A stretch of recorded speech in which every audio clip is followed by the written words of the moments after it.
What's up, Graham? It's Guys here. So throughout the last few days, there's been a new topic that's begun to make its way around the internet. And we gotta break this down because it's from the renowned investor Ray Dalio with some rather serious claims that would affect all of us as investors. On May 2nd, he went on record to say that the stock market was on the edge of a bubble similar to the magnitude of the dot-com crash and the 1929 Great Depression. According to him, bubbles like this could be measured throughout 6 predictable categories that repeat themselves throughout history, of which I'll admit is eerily similar to what we're seeing today. This also comes at the same time that the stock market saw its worst start to the year since 1939. Fund performance hit an all-time low, and a survey found that people were more pessimistic about the stock market today than they were at the start of the COVID shutdown or in 2009. So let's break this down, what this means for you, how our market today compares with previous bubbles throughout history, and then my own thoughts about what he says right after, of course, you pop that like bubble for the YouTube algorithm by giving it a gentle tap and subscribing if you haven't done that already. Alright, so to start, Ray Dalio needs no introduction, but just in case he does, here's why so many people listen to what he has to say. He currently runs the world's largest hedge fund, Bridgewater Associates, that was founded in 1975. Throughout that time, Bridgewater has grown to over $140 billion under management, often beating out the S&P 500, and in the process, Ray Dalio's gained over 45 years of macro investing experience throughout some of the biggest boom and bust cycles in the market. In this case, he now has cause to believe that we are in the midst of a bubble, and as a way to see it coming, he's broken it down into 6 categories. First, high prices relative to traditional measures of value. Second, unsustainable conditions like extrapolating past revenue and earnings that cannot be sustained. Third, many new naive buyers who are only attracted because the market goes up. Fourth, broad bullish sentiment. Fifth, a large portion of the market financed by debt. And sixth, a lot of forward and speculative purchases made to bet on those price gains continuing. Of course, throughout the last few years, we have seen some of the highest valuations on record. Companies were valued based on unsustainable past performance. New investors bought in at record numbers throughout the COVID shutdown. Bullish sentiment hit an all-time high at the end of 2021. Margin debt hit a record just 6 months ago. And one could say that there was a lot of excitement for investing because stocks only go up. So on the surface, quite a lot backs up Ray Dalio's belief that maybe the market could be in a bubble and is about to burst the moment you finally decide to invest. That's because in January of this year, he called out the excessive valuations of certain companies, which later turned out to be true. He noted that the bubble indicator was approaching 70% of the peaks last seen in both 1929 and 2001, suggesting that some stocks were severely overvalued and poised to crash under the right conditions, or I guess wrong conditions if they caused them to crash. Either way, they were about to fall. There were fewer buyers entering the market, investor sentiment was irrationally optimistic, and IPOs were the highest they've been since 2001. But since that first article came out, the stock market has, for a lack of a better word, popped, and he was right for calling them out. However, he makes it a point to mention that bubbles could take a very long time to unwind, and that just because they aren't at a bubble extreme does not mean that they are safe or that it's a good time to go long. In fact, US stocks in aggregate still look overvalued by our measures. As he suggests, once a bubble pops, it continues to trend downward, and in this case, most previous bubbles tend to settle around 20%, which gives us a little more room to potentially fall. In fact, emerging tech has followed the exact same trajectory as both 2001 and 1929. And now the biggest question remains, how do we compare throughout the rest of the market with prices now down anywhere from 15 to 70%? Well, he shows that relative to previous bubbles, the market is high, but dropping. The price to earnings growth is also somewhat elevated, but as fewer newer investors enter the market, valuations have had a chance to come back down. Now, forward growth suggests that there might be more room to drop, but the shocker from all of this is that bullish sentiment is at an all-time low. Now, here's why that last point is so interesting. Studies have shown that generally, the more people believe there to be an upcoming crash, the more likely the market is to do the exact opposite of that and not crash. After all, the beginning of a recession is usually after peak euphoria, not after peak fear. So when consumer sentiment drops and bullish sentiment is at an all-time low, that usually indicates that, hey, you know what, it might be a pretty good time to buy. As proof of this, just look at the data throughout the last 60 years. Large declines in consumer sentiment translates to an average 23% gain in the S&P 500 over those following 12 months. We also have something called the US Crash Confidence Index.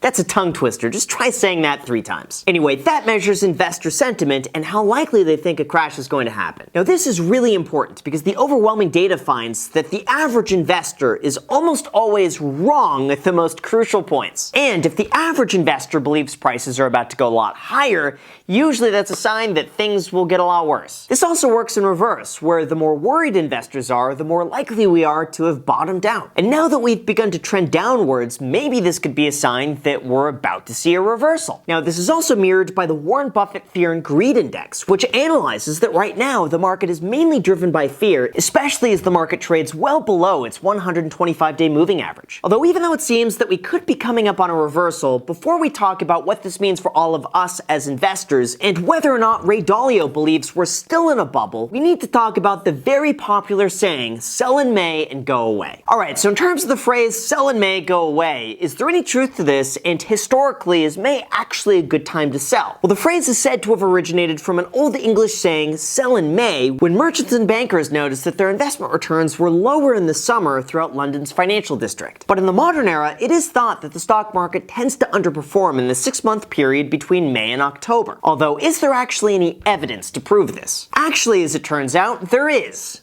Kind of. It is true that generally, investors are more likely to go on vacation and take time off between Memorial Day and Labor Day, which means less activity in the market and downward pressure on prices. As a result, one chart shows that since 1928, the average May delivered a return of negative 0.1%. However, since 1950, the May through October timeframe has returned an average of positive 0.3%, and in 2021, May returned 0.56%, and the year before that was 4.53%. The other interesting point is that even though May isn't historically a great month, it was found that going all the way back to 1928, the June-August period typically is the second best of the year, with gains 63% of the time and an average return of 2.97%. And over the last 10 years, stocks have delivered positive returns over every 6-month period between May and October. So in recent history, even though yes, May doesn't typically do as well as some of the other months, it can do well. Plus, let's be real, trying to time the market based on an Old English saying is probably a pretty horrible idea. In terms of Ray Dalio, though, his data shows that yes, the market is considered expensive according to their historic indicators. But if anything, it is a good sign that people are beginning to be bearish, because if anything, irrational exuberance is a much bigger indicator of a bubble than excessive pessimism. Of course, he also suggests that the market could have some more room to fall, with the disclaimer that what one chooses to do with this is a tactile decision. He also goes on to say that bubbles often overcorrect and sell off beyond what their fundamentals would suggest, implying that if things get bad, prices get worse, and that could be a fantastic opportunity to keep buying in. However, on the other hand, the housing market is a completely different story. Just like most Americans are bearish on the stock market, a new poll found that only 30% of Americans believe that now is a good time to buy a house, which is the lowest on record since they started the survey in 1978, and it's the first time that less than 50% of the people across the country thought it was a good time to buy. The result is that the negative assessment may keep more people out of the market, leading to slower sales, resulting in a buildup of inventory and eventually lower housing values. There's also the ongoing issue of home affordability, which right now is almost the worst on record. In fact, with rates now having risen an extra 50 basis points in the largest rate increase since 2000, if housing prices stay the exact same, we could hit a new low for housing affordability any day now, with the average monthly payment having increased 72% since the onset of the pandemic. The issue today is that you have a lot of people rushing into the markets to get ahead of the mortgage rates with the assumption that if they don't buy right now, rates are going to be higher in the future. We're also seeing what's described as a lock-in effect, where homeowners refuse to move because otherwise they'd be giving up a historically low interest rate. Now, of course, if we apply the same logic that if the average investor is almost always wrong and they think it's a bad time to buy,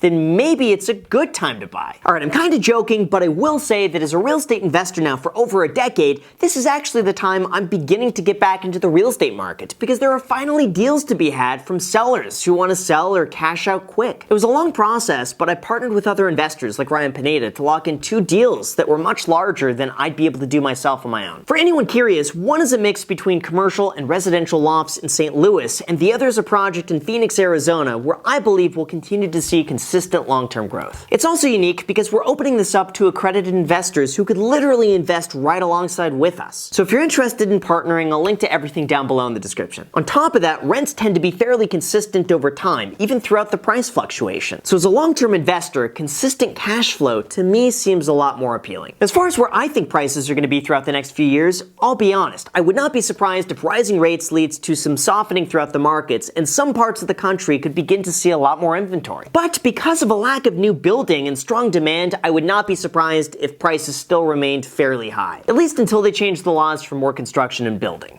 one day. So to answer the title of the video, it does appear as though Ray Dalio did correctly call out several segments of the market that were drastically overvalued and have fallen a significant amount. If you were all in SPAC IPOs on emerging tech during stay-at-home plays, chances are if you didn't sell, you've lost a lot of money. However, it is a lot more difficult to determine whether or not the broad market is overvalued. And even though data shows that it is expensive relative to past history, that doesn't mean it can't go even higher. So to me, the biggest solution for all of this is to simply diversify as continuously as possible throughout as many different sectors as possible, whether that be stocks, real estate, cash, and even a little bit of cryptocurrency. And then from there, just understand that prices will fluctuate for absolutely no reason whatsoever in ways that make absolutely no sense, completely outside of your control. But long term, history has shown us that eventually markets recover, prices trend back up, and the most profitable thing you could always do is subscribe if you haven't done that already. So thank you guys so much for watching, and also don't forget to add me on Instagram, and do not forget to get that free stock down below in the description that's worth all the way up to $1,000 when you sign up for public.com using the code GRAHAM. The link is down below in the description. Make sure to take advantage of that before the offer expires. Let me know what stock you get. Thank you so much for watching, and until next time.